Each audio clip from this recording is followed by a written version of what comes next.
Xin chào các bạn nhé. Hôm nay tiếp tục chia sẻ với bạn cái cách để mà sửa được cái ấm siêu tốc.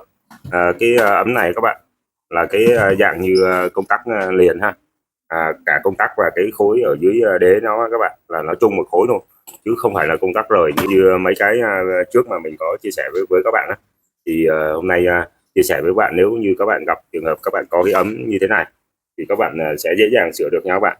Cái khó nhất á là các bạn không có mua được cái công tắc nó giống. Thì để xác định được các bạn thì các bạn nên đo ha. Đây là cái ốc mà để bắn ở cái đế nó các bạn, gắn dưới dưới đáy của nó này, tức là ba cái lỗ này nè, ba cái lỗ đó nó phải gắn vừa ha. Nó gắn vừa như thế này thì các bạn mua về các bạn thay vào mới gắn được nha các bạn. Thì cái kích thước này, nó giống như một tam giác cân nha các bạn, nó như một cái tam giác cân. Thì các bạn phải đo được cái khoảng cách của nó. Như ở đây là trường hợp này là 50 ha, các bạn đo mà nó kích thước bao nhiêu các bạn ghi ra giấy. Rồi khi mà các bạn chọn mua ha thì mình phải tìm được cái loại mà nó đúng với cái kích thước ha. Các cái loại nó đều có cái kích thước khác nhau, 3-4 loại đó các bạn. Các bạn mua mà nó không đúng về gắn không được. Rồi cái lưu ý thứ hai nữa là cái ba cái con ốc gắn ở cái đế này các bạn ha, thì các bạn phải đo làm sao mà để cái biết được chính xác cái khoảng cách này nha các bạn, nó bao nhiêu ha. Nó là một cái tam giác cân nha các bạn, và cái khoảng cách này bao nhiêu thì từ đó các bạn mới mua và thay vào mới khớp và sử dụng được nha các bạn. Thứ nhất là các bạn đo khoảng cách của ba cái lỗ ốc ở trên này ha, và khoảng cách của ba cái lỗ ốc ở dưới đế này nha các bạn. Thì khi mà mình mua chọn được đúng thì mình ráp sẽ rất là dễ ha. Mình đã mua được một cái đế, nhìn thì nó khác nha các bạn, nhìn nó khác nhưng mà kích thước là như nhau ha. Mình đã đo kích thước nó rất là chuẩn rồi, thì để mình đặt mua thì nó đã khớp. Mình chỉ về mình thay thế gắn vô thôi nha các bạn. Cơ cấu của cái ấm siêu tốc này các bạn là nó dẫn ha, dẫn hơi, nó có cái ống hơi này, ống hơi nóng đó sẽ đi qua cái ống này để làm cho cái phíp đồng này các bạn, khi mà nó nóng á, nó sẽ bật ra. Ví dụ mình gài công tắc này đó, thì khi mình bấm này, khi mà nóng các bạn ha, nóng thì cái phíp này nó nhả về, nó đẩy này đó, đẩy công tắc ra này. Đó, nó đơn giản như vậy thôi nha các bạn. Và khi mình đã chọn được đúng rồi thì mình sẽ ráp vào nó cũng dễ dàng luôn nha các bạn.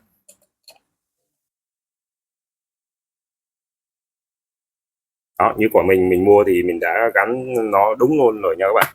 Mình tiến hành là gắn ốc thôi ha. Nếu mà có keo tản nhiệt thì các bạn thoa một tí xíu keo tản nhiệt xuống ha, là nó dẫn điện tốt nha các bạn. Còn nếu mà không có thì cũng không sao ha.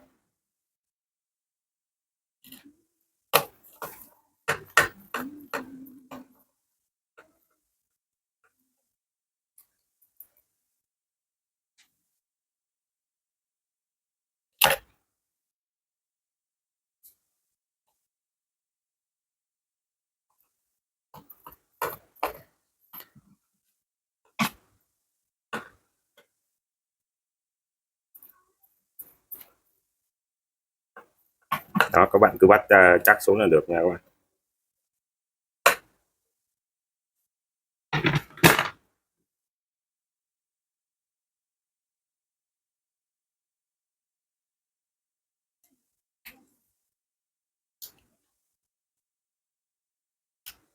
Đó, còn cái đế này nha các bạn, thì khi mà người ta bán cho mình á thì luôn có kèm theo cái đế này ha.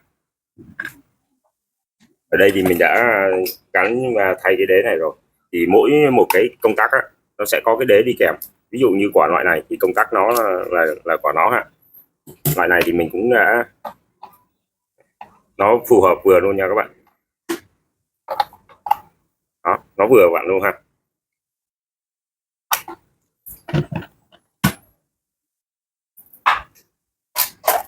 Rồi thêm cái nữa nha các bạn, nó còn có cái bóng đèn báo. Ở đây nó có hai cái bóng đèn, ở đây nó có hai cái bóng đèn, vừa bóng đèn ở cái công tắc gạt này và vừa cái bóng đèn ở bên hông.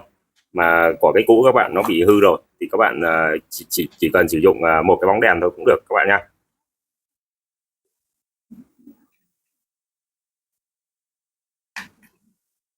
Đó, hai cái này thì các bạn gài vô trong đây ha. Đó, các bạn gài này thì khi các bạn bật lên này. Đó.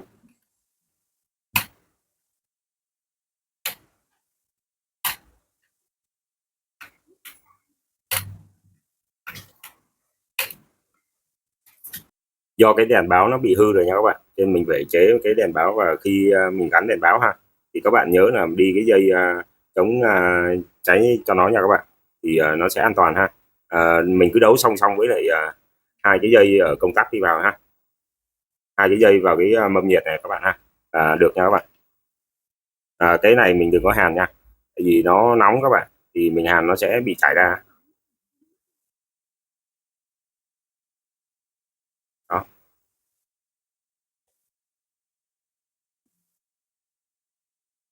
Đó, mình chỉ cần xoắn thôi cũng được ha.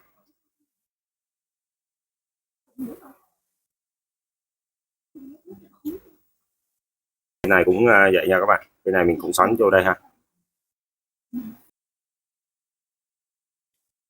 đừng để chạm vào cái đế này nha các bạn. Bên này mình làm cho chắc lại tí xíu nữa.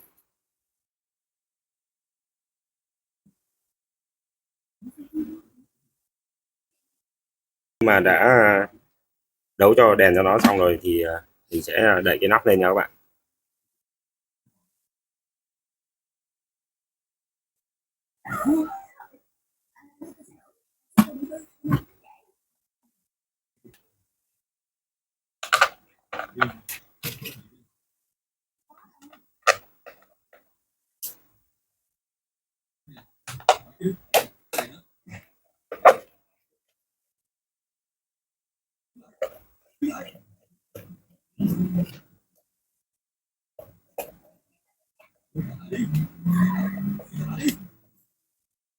Đó, coi như đã xong rồi nha các bạn.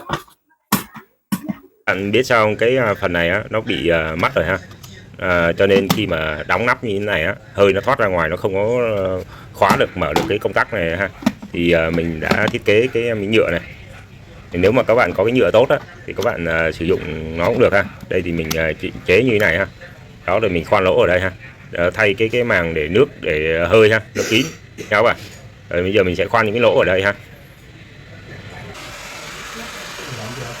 Đó các bạn, mình đã chế được cái miếng lọc rồi nha, thì nó vừa là cản cái hơi nước á, để nó dồn xuống cái khóa, và công tắc thì mình cũng đã thay rồi ha, và đèn ha, chế đèn. Giờ mình sẽ chờ cho nó sôi để coi nó có đóng ngắt cái công tắc không nha các bạn.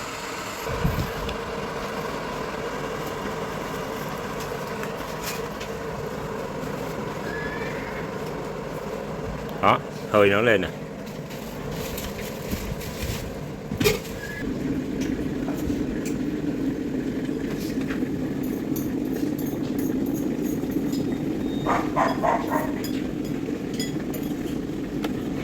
Đó, đã đóng rồi nha các bạn. Như vậy á, cái mà công tắc ở dưới đáy á, thì nó sẽ lâu đóng hơn một chút nha các bạn, nhưng mà nó đã đóng rồi. Ok, rồi mình đã chế xong, sửa xong cái ấm siêu tốc nha các bạn. Mình chúc các bạn thành công nha.